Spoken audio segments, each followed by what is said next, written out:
Sumainyo ang Panginoon. Ang pagbibinyag kay Jesus sa ilog Jordan. Bahagi yun na kung saan ay makita natin na hindi sapagkat si Jesus ay may kasalanan. Ngunit anong sabi sa Ebanghelyo? Para matupad ang ipinasasabi ng Panginoon. Bagamat ayaw siyang binyagan ni Juan Bautista, kasi anong sabi niya, siya raw ang dapat na binyagan ni Jesus. Pero sinabi niya na para matupad ang ipinahayag sa banal na kasulatan. Bakit? Kasabagad dito, ipapamamalas yung isang patuloy na pagpapahayag ng Ama tungkol kay Jesus, na sa kanyang pagbibinyag, sa kanyang pagbibinyag ni Juan Bautista ay may kalapati na sumasalubong sa kanya, tanda ng Espiritu Santo, at may tinig na nagpahayag ng alin ito ang minamahal kong anak na lubos kong kinalulugdan. So, patuloy na pagpapahayag, pagpapakita kay Jesus bilang siyang hinihintay na magliligtas hindi lamang sa bayang Israel, ngunit para sa buong mundo. Bahagi yun na kung saan ay makita natin. Ito ang pinakamamahal kong anak na lubos kong kinalulugdan.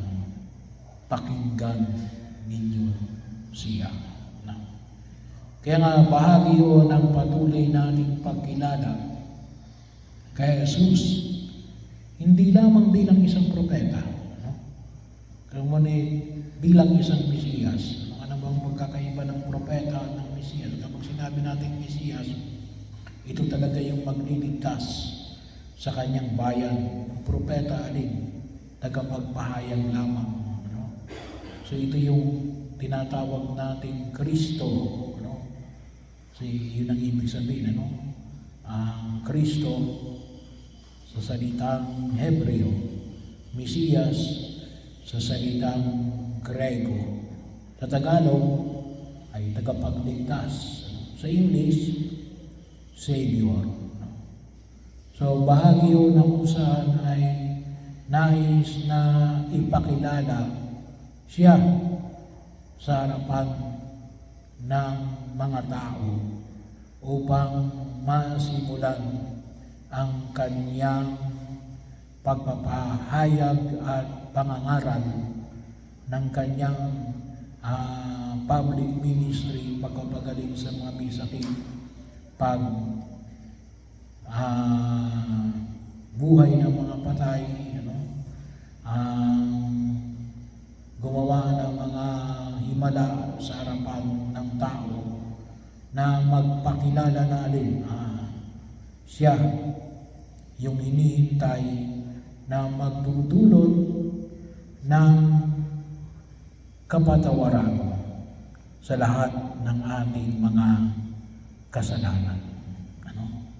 Kaya nga, yun yung paanyaya na nawang makita natin sa pagkilos natin sa daigdig na ito.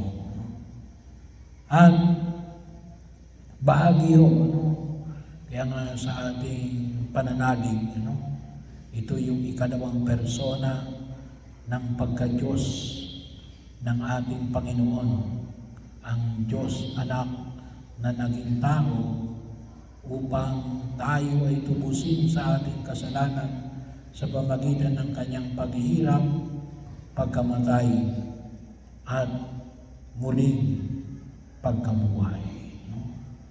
Kaya nga siya nagpabinyag para una ay pagsunod sa kalooban ng Diyos. Ano?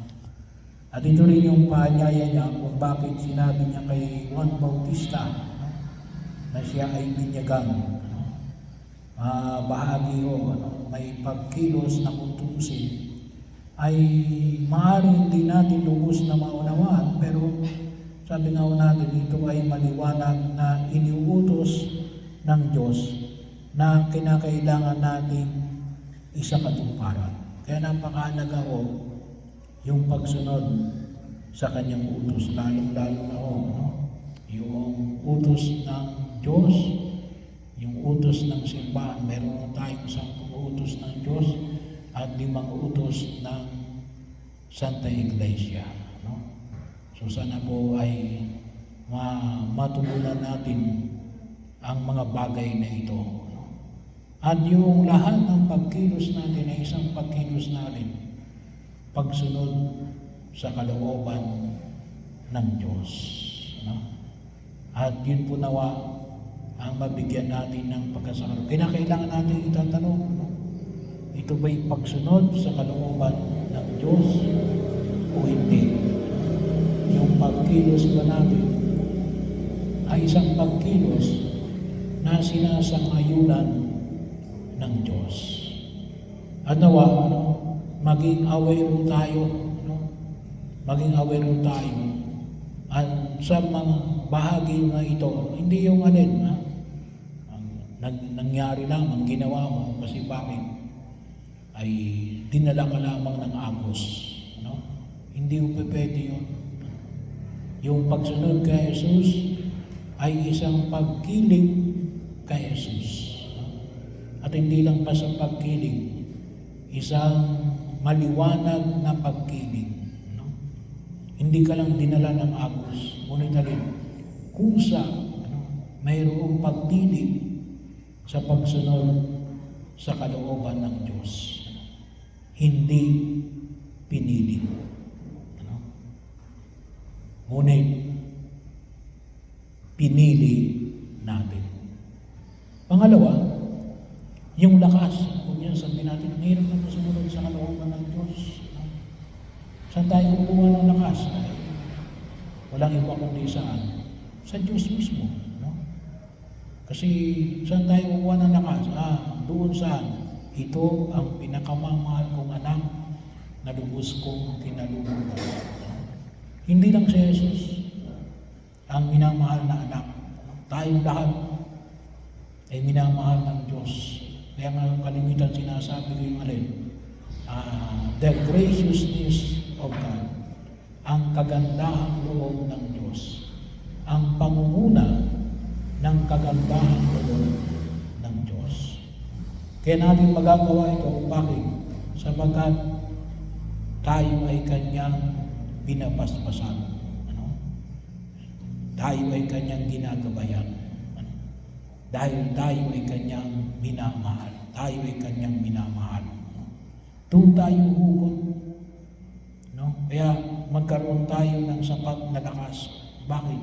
Sabi na una, mahal tayo ng Diyos. Kapag hindi nyo naramdaman yung pagmamahal ng Diyos, wala na kayong gagawin kundi katulad ng mga Israelita natin, palagi na lamang magrereklamo. No? Pero kapag naunawaan natin at nararamdaman natin yung pagmamahal ng Diyos, madali nang sumunod at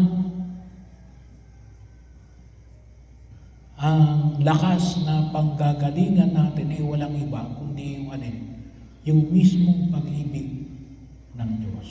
Ano? Kasi kapag ikaw ay nagmamahal, hindi ka nahihirapan. Ano?